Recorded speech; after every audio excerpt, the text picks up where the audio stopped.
Is it on? Is it on? It doesn't have to be here, but like Am I somewhere. going to hear it? It's not coming through speakers. No. You don't get So the headphones. I'm not gonna know, like. No, we'll know in post. Okay, so. we'll know in post. But generally Like speaking, right here is good. Right here. Yeah. Okay. Yeah. Okay. Thanks for stopping All by, right. Leah Yeah. Wilson, Thank you for having me. I mean, this is great. an advocate for AI. No, I'm joking. I thought we'd start off with a little zinger like that. Right. No. Now I really don't know how to answer. No, thank you for dropping by. You are the executive director for Kidzeum. I don't think I've ever known as many executive directors since I came to Springfield. Like everybody's a lot of people are executive directors. So I'm trying to figure out what that means. What does an executive director mean? I don't know what it means either. Okay. Some people say, "Oh, you run the Kidzeum," and I'm like, "No, I think it runs me." Really? Okay. So I'm just the person who keeps showing up and trying to make things happen over there. But yeah. So you've been there almost 10 years.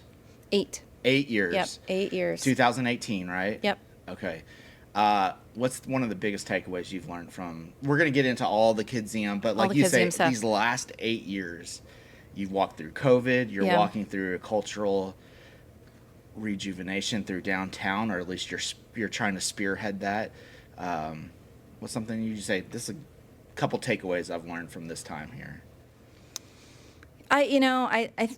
Everybody says this probably, but you really do just have to keep showing up because it's going to be hard. You're going to face challenges. You're not going to know if you're going to make it. And I think that's the story of Kidzeum, right? Because Kidzeum was definitely a startup and still is, I think, a startup. We're not 10 years old yet. So I feel like, we're still just trying to find our stride. Not only as an organization, but just in the community and really to understand what the community wants and needs from us. And, you throw big challenges in there, like trying to have a children's museum in the middle of downtown. That's a bit of a challenge. Trying to survive COVID when, children's museums were really hit hard and we were closed for almost 16 months. I had to lay off my entire staff practically, and I dropped down to half time. And probably one of the saddest days of my career where I really almost felt broken was the day where I met with my staff and they handed in their keys. And I went back up to my office and I put this pile of keys on my desk and I looked at it and I just cried. Because an organization is about the people. And when you don't have your team and your people, what are you? I almost never talk about this publicly because I got death threats from this while I was here in town, and we had a daycare. And when I came here, when I was interviewing, the way nobody was being deceptive, but the way the book showed was something different than the way you walked into it and saw it. And we were hemorrhaging like $12,000 a month. And for our organization, that's catastrophic. Yeah. And I had to be the face of this decision, though I had like literally no bearing on how that came to be, because it was 5, 6, 7 years in the 5 years in the making. And I remember saying that to people, and I still carry some of those wounds with me because as you talk about the keys, it's a tough thing to look at people and with bad news, and it's tough to give them change their trajectory. It's tough. It's just tough. That's leadership, and it's very, very tough. I don't want to do that ever again in my life. I'm not built for that. well, you say you're not built for that, but here you are. And aren't you a stronger person? Aren't you a better leader because you went through that? I don't know. I think I'm an Enneagram 4. I don't know if you're like that. Actually, I do know the Enneagram. Okay, I'm a super creative person, so I take everything very personally, and emotions are swirling strong in here. Huge. And I know that's something I would hope to never do again. So I don't want to be. It's not that I want to be everyone's friends. It's just my wife is really good at compartmentalizing. I am not. Like when I look at my journal during that year, it's like Woo. It's like Yeah. Van Gogh cutting off my ear there. Oh, so, okay, so you are the Kidzeum executive director. Been there for about 8 years. So you recently just got a Natural Science Foundation grant, which I think is totally rad. Like a national foundation is like, hey, we're investing here Yeah. in Springfield. Okay, here's my question. How hard was it to convince a national organization to do something in Springfield? You know, I'll probably never know completely the answer to that, but I have to say, sometimes you just luck out. And I think this was one of those times, because it was a confluence of events that made it possible for us to get that grant. The first was, there was a woman who was bringing her kids to our after-school program, and someone happened to mention to me, oh yeah, she's getting her PhD from Northwestern in learning sciences. And I went, zoop, like, I want to talk to her. Yeah. And she was so bright and so energetic about how informal science learning can transform kids' lives. And what we could do at Kidzeum, I thought, okay, this is perfect. Like, I've got to get her on my board. And so I did ask for her to join the board. Her name is Amy Chang. And one of the things that I aspired to was a National Science Foundation grant, just because, you know, when I got to Kidzeum, and especially dealing with COVID, I realized if all we are is a luxury item, we're the easiest thing to dismiss and to cut as not necessary.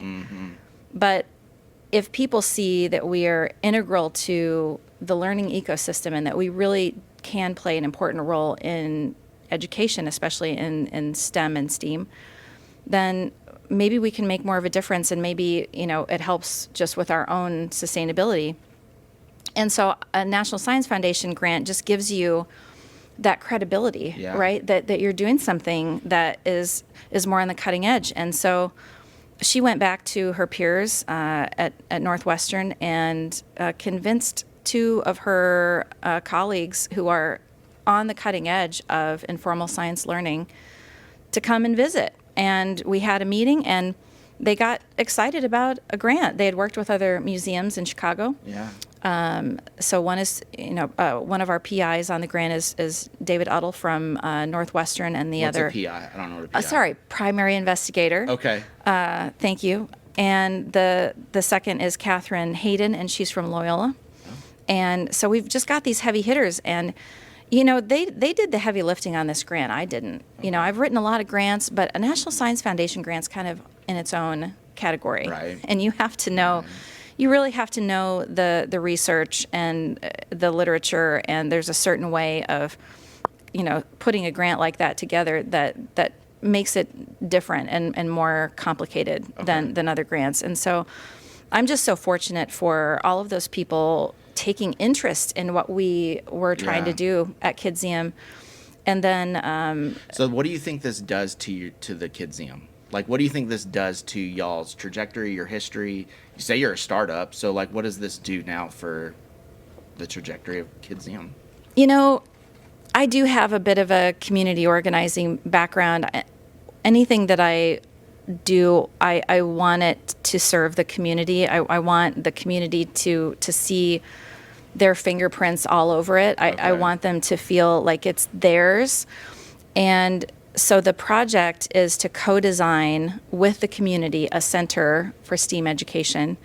And, you know, what does that mean? Well, it could be that there are new exhibits, obviously. There could be programs that are just more on the cutting edge thanks to our collaboration with these incredible researchers, right? I mean, part of, I think, what a museum does that it doesn't always happen in other spaces is that you can bring cutting edge research and the public together in this space, you know, and the museum can interpret these things in a way and create experiences in a way that is really meaningful and engaging and playful in our case. So what would be cutting edge? Like, what would be an example? It's really cutting edge for me is like in Well, is the it to outcomes. you or is it to the foundation? To me, it's in the outcomes, Okay. and I would say to the foundation, it's the outcomes. Okay. I mean, what they want is they want to prepare more kids to enter the STEM and STEAM fields, right? They want an educated workforce. They want the United States, to excel in science and technology and engineering, right? And I guess, then for our community, what does that mean? I mean, it gives us an opportunity to raise our science scores, to get kids excited about pursuing careers that they may not have thought they could do before. Maybe it improves their quality of life, to have a career that's challenging and lucrative. I think you get. Yeah. I was thinking a lot about the Kidzeum, and I walked with it through with Elisa, and it's a permission slip to dream. And I love that. Can I use that? sure, go for it. It's like I saw a little lab coat, and I was like, it's a permission slip to maybe think about yourself as someone who's a pharmacist or a doctor, and so you're really doing some of that important work. Play, I think, is very important. I think we're starting to grasp it, but play has been very, very disregarded in the educational system. So you're kind of like stepping into that, right? That's amazing. So, I'm going to date myself very quickly here, but I'm a child of the 70s, right? And that was a very different time to grow up. Okay. And Was it though? Different than the 80s? I don't know. I don't know if it was that different from the 80s, Okay. But you just had, I think, a lot more freedom in general. Yeah. And the research is bearing that out. So, 100%. I mean, we know that since the 70s, kids' opportunities to play without having adults hovering around them, telling them what to do, unstructured play, has dropped by 50%, So what are the consequences of that? I mean, I think we're just starting to see the consequences of that, right? And the benefits of unstructured play where kids are learning in a social way, and they can do that in a museum. Kids are making mistakes, they're falling down on the playground, they're building a tower and it's falling down. Those kinds of experiences teach kids a lot that build this context for learning that I don't think we always appreciate. And, I had this wonderful conversation with a couple of teachers last week, and they were telling me about all these programs that they can bring into the classroom for STEM.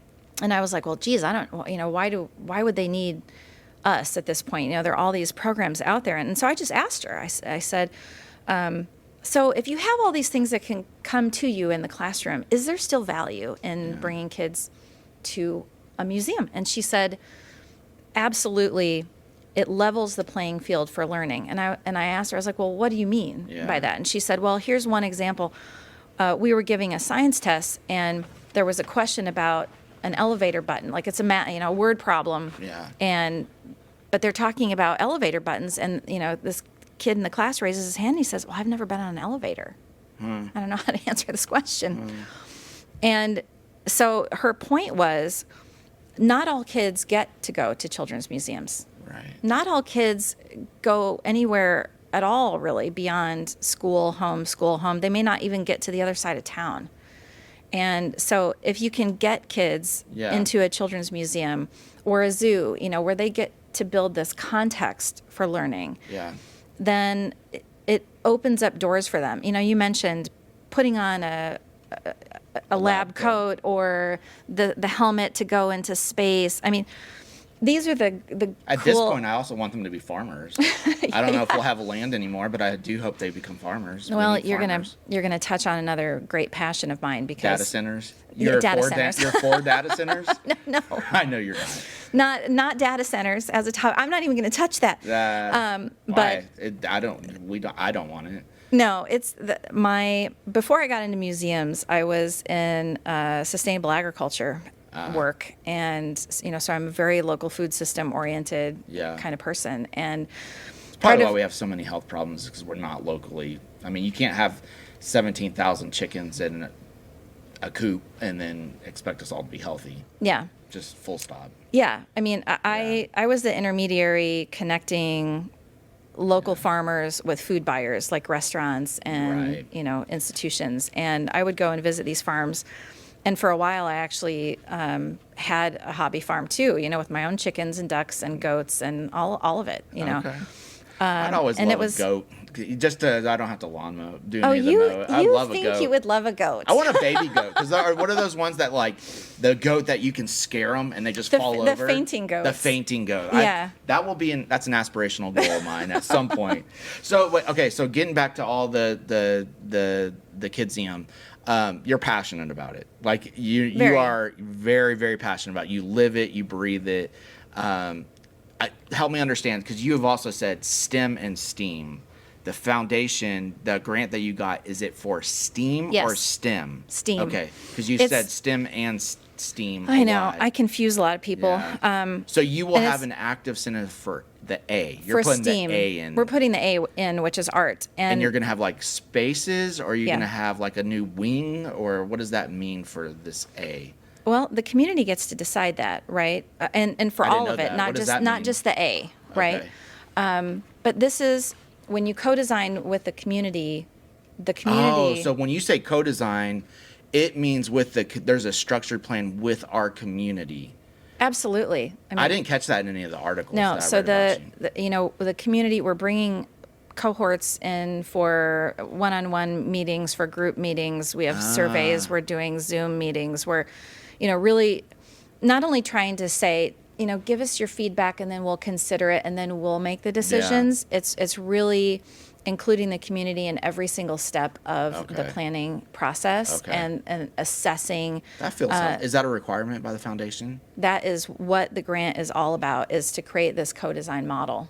Interesting. And hopefully something that other communities would be able to replicate in their own spaces. But part of what we know about museums is that not everybody feels like museums are for them. They don't see their stories there, right? They're spaces for some, but not spaces for all. And so the only way to combat that is to say, come to the table, and let's do this together. Interesting. And I'll tell you what, Are you going to document it's this? messy. I hope you document It's this, because messy. that's a really interesting model to bring people in. I hope you video and photograph it, because it's a really, I think that's a very important thing to whatever we do as far as Springfield moving forward, to hear people and have that space reimagined. I think that could be kind of cool. That's cool. And it's not just reimagining the space. Or reimagining the design, not design, but the structure, the curriculum. Yeah. So, Yeah. I mean, we've got a 5,000 square foot hotel that has been vacant for decades. You'd love it. It's called the Old Cliff Hotel. It's got, a really interesting history in Springfield. It's like a lot of historic places downtown, right? You walk downtown and you have no idea that there's this space up there Yeah. on the second floor and that no one has seen it. No one's been in it, for Oh, it's not 30 at years. your space now. You're It doing is. it. Okay. It is, but so we have 412 East Adams and then 414 and 416. Oh, okay. And so the primary buildings in 412, we recently, with an IDNR grant, Department of Natural Resources, Yeah. renovated 2 of those spaces that were retail spaces for decades, right? And You they're are just a grant machine, aren't you? well, I wish I could write more grants than I do, but I would never sleep. But we have about 2,200 square feet on the lower level now Yeah. that can be used for this Center for STEAM. Okay. And then this hotel above it that is incredible. When I came to interview for this job, I was probably more excited about the hotel than Yeah. anywhere else, because it's just architecturally really interesting. And then how to interpret that in a way that honors Yeah. the history and the people who occupied that space. I talked to some local artists about the significance of that, and then have been really inspired by some artists outside of our area. Mostly San Diego, San Francisco for the moment. Now we're cooking. Yeah, That but looks like a place with culture, so that's good. yeah, I mean, there are just I'm a buy fresh, buy local, girl, Yeah. but then I'm also really interested in bringing the outside in Sure. and bringing in fresh ideas from other places as well, and showcasing some of this national talent that we have, because I think it's also important for people in Springfield, love experience. Yeah. your town, Yeah. but also, get a taste of what's happening in other places. So that's actually kind of one of the things I thought about when I was kind of looking you up, and you came from Cedar Rapids, Iowa. And I don't know. I know nothing about Cedar Rapids, Iowa. Is there a college there? Sounds like there's a college. Co-college, yep. Co-college. But they invest heavily in the arts, heavily in culture. You're here in Springfield. What does it look like? Here was the question. You had like this massive staff there. You had all these things. I was looking at your onboarding Illinois Times article. How do you lead when the ecosystem feels just exhausted here in Springfield? How do you lead? Yeah.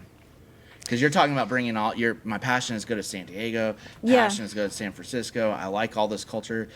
I don't know. Here's my 2 cents. I'm a total outsider to Springfield. I feel like Springfield has a wonderful history, though there are some deeply, deeply checkered parts. Mm-hmm. But the thing I would say is we're surviving instead of dreaming, and it almost feels like we don't deserve to have good things. Mm-hmm. That's my that's my take. Is like culturally, it's like we just haven't given ourselves permission to like the good things. I'm going to say something that's probably going to get me in trouble. Please do. Okay, so, and I'm not the only one to say it, right? But Okay. Kind of my take on it Depends. sometimes Are you like coming at me on it, or are you No. okay? Is that Springfield is the okayest city in the Midwest. Yeah. And I think we work too hard to protect the status quo. And we really have so much untapped potential in this city. I totally agree. When I moved here 8 years ago, and I was exploring the downtown, looking around, and I saw the old state capitol, the new capitol, all these great historic landmarks, and I was like, where are the awesome flats? Like, where are the great condos and apartments and the rooftop cafes and bars? And where are the people? Mm-hmm. Where are the people? And that was pre-COVID. And now post-COVID, and there have been, again, so many forces at work here, right? And we all know a lot of them, Right. but state jobs, losing state jobs. I mean, there's been a whole confluence of events that have gotten us to this point. And we're not the only city in the United States that is facing these issues, But I was just puzzled about just the lack of development in the most awesome part of the city, which Totally is arguably downtown, Yeah. where all the history is, where Lincoln's legacy is, where the greatest stories can be told, where the coolest buildings are, where you just wanna hang out. And you can have a great, convenient experience on the west side of town, Sure. in a strip mall. Yeah. But I don't know that really feeds your soul the way coming downtown and walking the same paths that Lincoln walked can do. Well, downtown's the heart of a city. Yeah. Right? And so I would say our city is just okay, like you said. Like, love it, but we just have not figured that path out to drive culture, energy. We having glimpses, though. That's what's crazy to me, because Levitt Amp, 2,000 people will come down. That whole narrative about it's not safe, they'll come down for it. Mm-hmm. And they'll bring their kids, and they'll have fun. And, like, it boggles my mind, honestly. That's part of why I started this podcast. But that's, I hear that a lot. And again, so I hear it all the time. I'm the kind of person who's going to say we've got to hold two truths at once here. Sure. There are some incredible assets downtown that are worth protecting. And there are amazing things happening downtown that are often overlooked and undercelebrated. No doubt about it.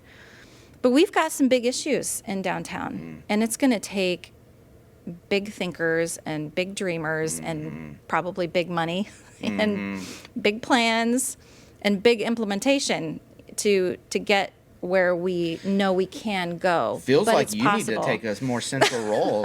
No, I don't think so. But Why not, though?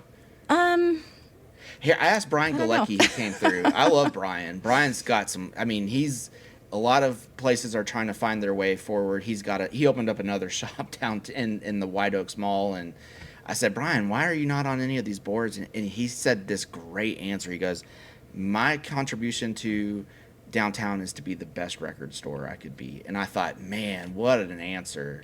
He needs to be on the shape. He needs to shape it. But I love what you're a grant writing machine. You have a vision. You got my vote. Well, it matters thank none. you. I carry maybe my family, but you got my vote. Well, it's going to take everybody showing up however they can. It's going to take someone not being liked by the community. There's going to be some really loud voices against whoever that is. No doubt about it. And you just have to have tough skin because somebody's going to walk out of there hated, but they'll be really great for the city. I believe that full stop. I actually think that to turn it, somebody's probably going to have to run to fail. You know what I mean? 100%. 100%. They're going to have to run to fail, and they're going to have to shake things up. Yeah. In a way that is going to make everybody uncomfortable for a while. And I agree. And we're going to have to live with that tension and work through that tension until we have a creative solution that garners enough energy and support that we can start to move in a different direction. You named exactly what I felt. Somebody has to run to fail. I think that's 100% true. Being downtown for the last couple of years, you nailed that. Because any kind of big movement, it seems dangerous before it's necessary. Mm-hmm. So, awesome. Okay, last couple questions here because you are passionate about a lot of things, and we could probably spend a whole podcast talking about a bunch of other things. What was the most wonderful, or what was your favorite exhibit you brought to Kidzeum? I love our Route 66 exhibit. I'm just going to say, it's was hard. Was that the AI logo one? That is, of course, it's a big anniversary year for Route 66, but it celebrates something that's so special about Springfield and the United States. And it harkens back to a different era, right, where you were driving through and experiencing things in a different way than we do now. And so I love that exhibit. I think it's really popular. The other one, though, that I think has resonated a lot, and we're going to try to bring something similar back to the museum next year, is a pollinator exhibit. So we've got that mural. An apiarist? In our is that what they are? Is like the beehive? Beekeeper. Yeah. So I've got a great apiarist. Do you? No, but that's a quote off The Office. Okay.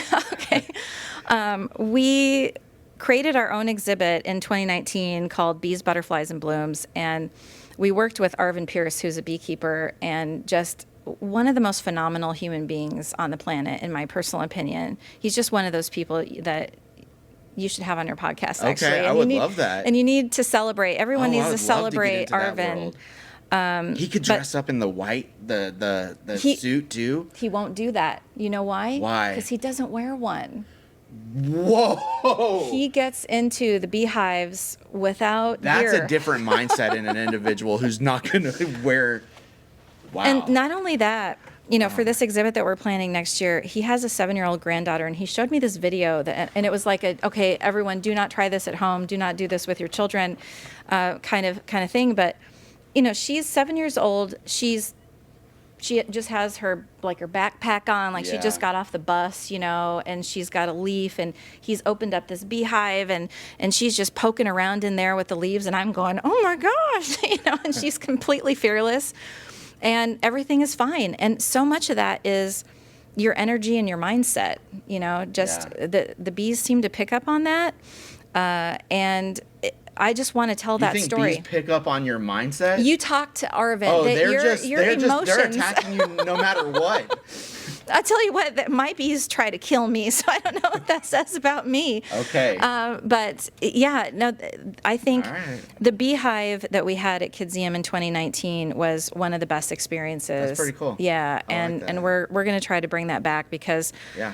it engages not only the kids, but it engages The adults, any too. adult. And the creativity. Curiosity is.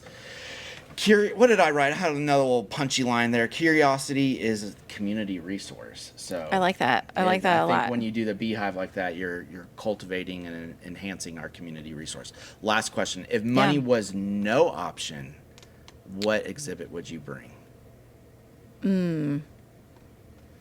You know, I don't know that there's any one singular idea that, in terms of content, that comes to mind. It's really, for me, if money were no object, how could we use the space that we have at Kidzeum, which is this incredible historic So amazing. building? How could we use the hotel and create something that is so unique and special that it doesn't exist anywhere else, and that it truly reflects not only our community, but just some of the best gifts we have in the nation, you know, celebrates great artists, celebrates great scientists and thinkers, and makes it approachable and exciting. You know, that would be what I would try to create. Okay. That is not the answer I'd expect from you. I'm sorry. No, it's okay. Do you want me to try again? No. I picture you as someone who's like already knows 17 different things in your mind in the file cabinet, and you're like, oh, this is what I was gonna do. And Yeah, so- you know, I could say something like that, but then Yeah. I wouldn't be staying true to the mission, which is the community needs to shape this with us. I The like the that. community is going to tell us what goes in that space. And Okay. so I can have all kinds of ideas about it, and I think, Wow. you called me an executive director. I kind of see myself more as an executive connector, and facilitator. And it's really that collaboration. It's those moments where you connect people, you connect ideas, You're a cultural architect. and I love that. I had a Diet Coke before we came. I'm just pouring You're these out. just on it. I didn't even write that one down. So that's really it. Of course I have ideas, but it's Okay. what I'm the most interested in is what our community is going to show us and bring to the table that then we can showcase to the rest of the world. I really appreciate you taking the time to stop by. Did we cover everything that you wanted to cover on I think so, yeah. Okay. Well, Appreciate it. I think also I'm very glad you're in our community, because I think you're doing some really great work with not only your shaping Kidzeum, but shaping our city as well. Well, I'm very humbled by that. Yeah. Not sure I deserve all of that, but I appreciate it, and I really appreciate your role in the community as a convener and a communicator and a collaborator, and just bringing some authentic voices to Springfield. Bringing people to light who don't normally seek the stage, Yeah. but Yeah. they're part of this fabric that makes our community the wonderful place that it is, with all of the challenges that it has, and the things that we could say we want to improve. I mean, I love it here, and this is a place that's worth investing in. That's really, the bottom line for me is it's worth doing the hard work here. Springfield's worth investing in. Absolutely. I love it. Thanks for stopping All by. right. Thanks.